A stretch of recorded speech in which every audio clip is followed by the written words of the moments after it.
Assalamualaikum warahmatullahi wabarakatuh.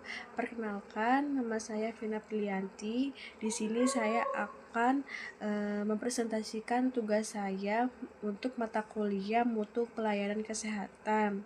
Di sini saya mendapatkan tugas yang berjudul Manajemen Konflik dan Problem Solving.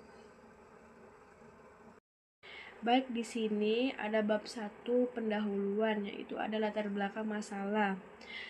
Latar belakang masalah tersebut yaitu konflik merupakan salah satu esensi dari kehidupan dan perkembangan manusia yang mempunyai karakteristik yang beragam.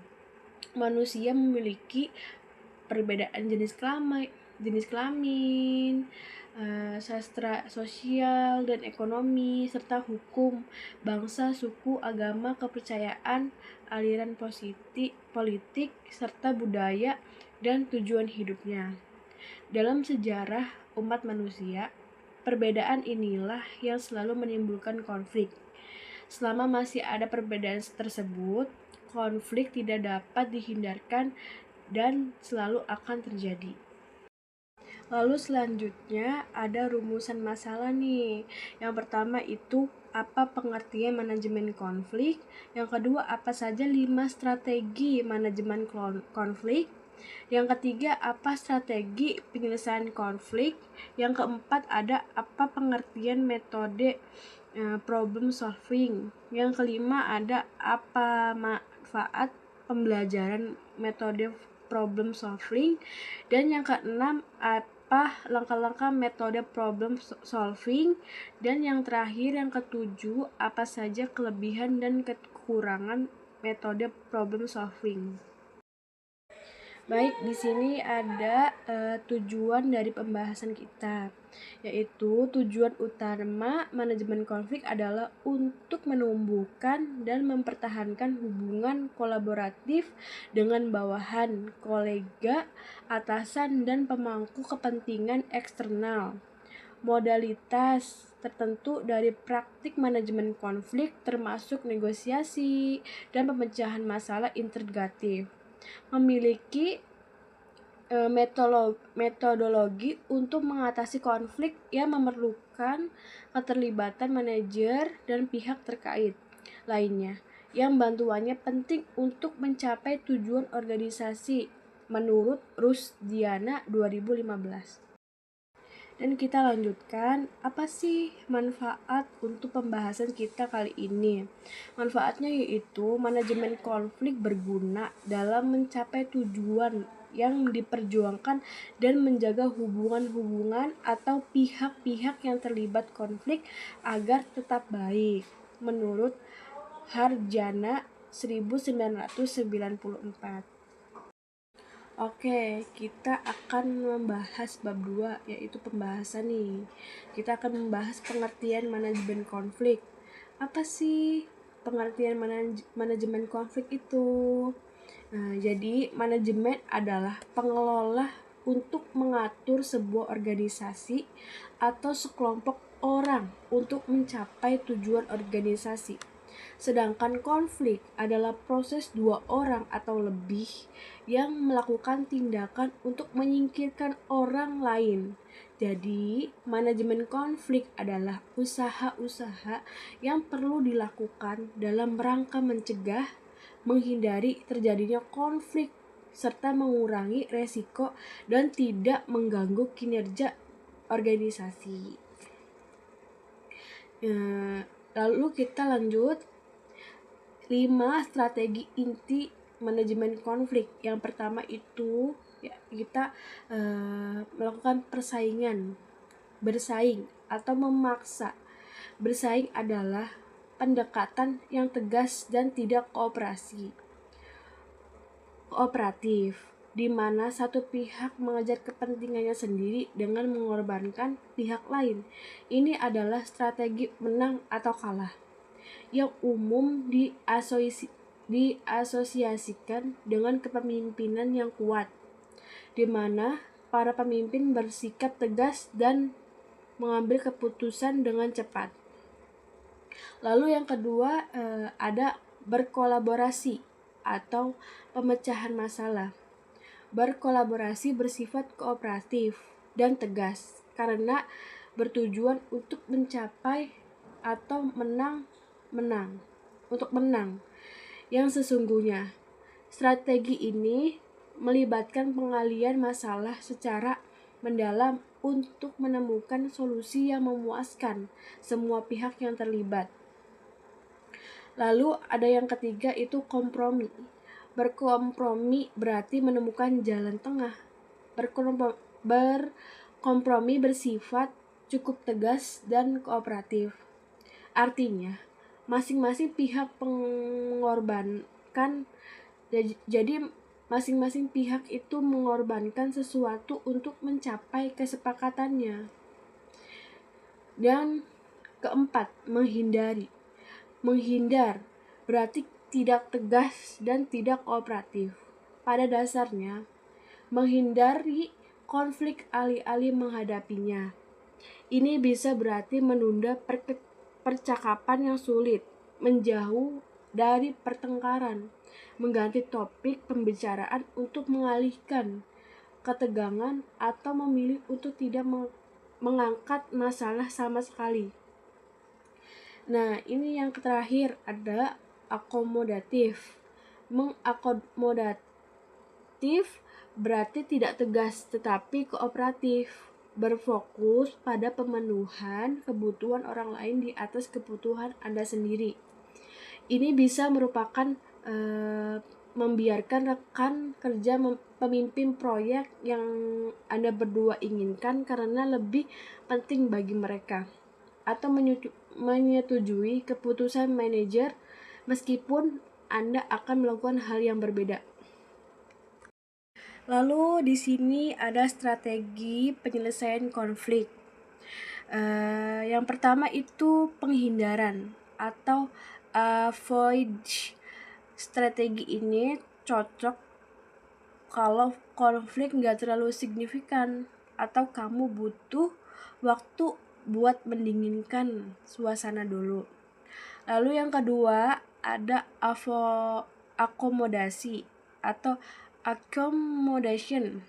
Ini adalah strategi di mana kamu mengalah demi menjaga hubungan baik. Yang ketiga ada competition. Ini strategi buat kamu yang yakin pendapat atau solusi kamu adalah yang terbaik. Yang keempat ada kompromis. Ini strategi di mana kedua belah pihak saling memberi dan menerima. Yang terakhir ada kolaborasi atau collaboration. Nah, ini level tertinggi dalam penyelesaian konflik, yaitu kolaborasi. Di sini kamu dan pihak lain bekerja sama untuk menemukan solusi yang benar-benar memuaskan semua pihak. Lalu selanjutnya kita akan membahas metode problem solving. Apa sih pengertian metode problem solving? Menurut Robert L. Solop, problem solving adalah suatu pemikiran yang terarah secara langsung untuk menemukan solusi atau jalan keluar untuk suatu masalah yang spesifik. Sedangkan menurut Mesaroes yang dikutip dari Muhammad Minan Chusni, metode merupakan suatu alat dalam melaksanakan pendidikan, yakni yang digunakan dalam penyampaian materi tertentu. Melalui metode yang tepat, materi yang sulit akan lebih mudah dipahami. Begitu juga sebaliknya, bila metode yang disampaikan tidak sesuai dengan keadaan siswa, maka materi mudah pun akan dirasa sangat menyulitkan. Lalu ada manfaat pembelajaran problem solving.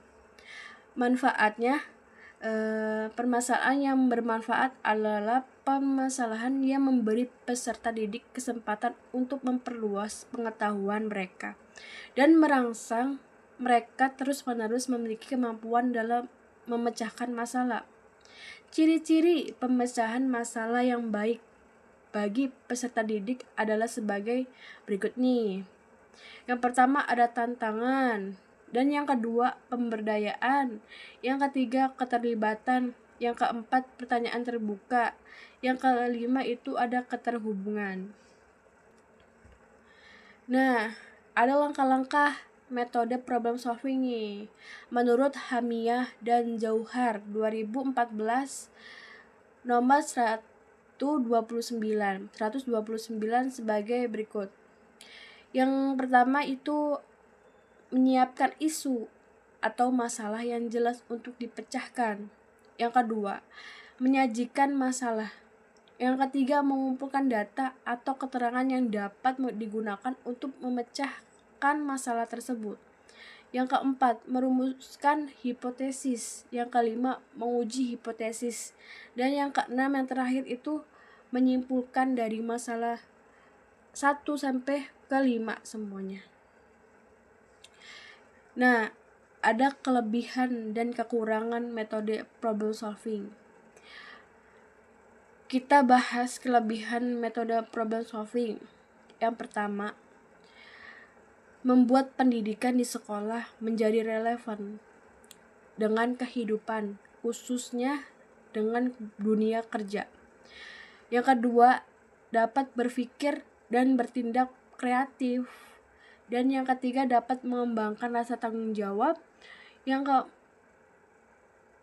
keempat, para siswa dapat diajak untuk lebih menghargai orang lain. Yang kelima, dapat memecahkan masalah yang dihadapi secara realistis. Dan yang terakhir itu yang keenam, dapat merangsang perkembangan kemajuan berpikir siswa untuk menyelesaikan masalah yang dihadapinya dengan tepat.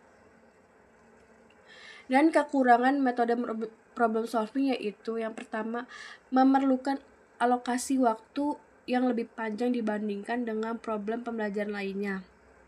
Yang kedua, menentukan suatu masalah yang tingkat kesulitannya sesuai dengan pengetahuan dan pengalaman siswa, memerlukan kemampuan dan keterampilan guru. Bagi siswa yang kurang memahami pelajaran tertentu, maka pengajaran dengan metode ini sangat membosankan dan menghilangkan semangat belajarnya. Nah, jadi kita ini bahas bab terakhir, bab penutup. Kesimpulannya yaitu pengertian sederhananya, manajemen konflik adalah cara kita mengelola situasi yang penuh perselisihan agar semua pihak bisa mencapai solusi yang saling menguntungkan. Sedangkan metode pemecahan masalah problem solving adalah penggunaan metode dalam kegiatan pembelajaran dengan jalan melatih siswa menghadapi berbagai masalah, baik itu masalah pribadi atau perorangan maupun masalah kelompok, untuk dipecahkan sendiri atau secara bersama-sama. Terima kasih materi yang saya sampaikan. Semoga kita paham dan jelas. Mohon maaf apabila ada perkataan atau perbuatan yang salah, mohon dimaafkan. Cukup dengan sekian. Saya terima kasih. Wassalamualaikum warahmatullahi wabarakatuh.